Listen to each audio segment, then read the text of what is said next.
Sa suporta at pahintulot ng Department of Education na isakatuparan ng matagumpay na pagbabasa ng mga batang minsang nahirapan. At ngayon, sila'y nakakabasa na.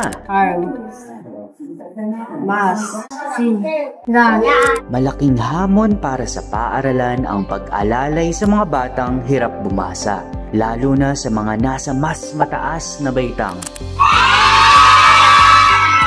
Dahil sa ganitong inisyatiba, nagkakaroon ng mas maraming oportunidad upang matulungan ng mga estudyante. Sa tulong ng ProRead at pakipagtulungan ng DepEd, isang mas epektibong paraan ng pagbabasa ang naihatid. May malinaw na proseso mula assessment, tamang estratehiya, hanggang sa pagtutok ng reading specialists.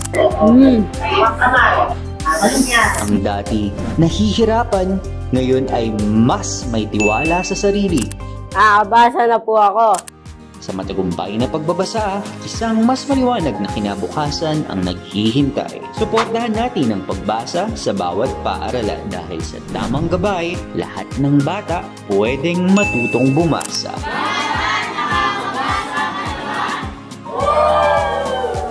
ProRead at DepEd SPED Center, magkasama, magkatulong magpabasa.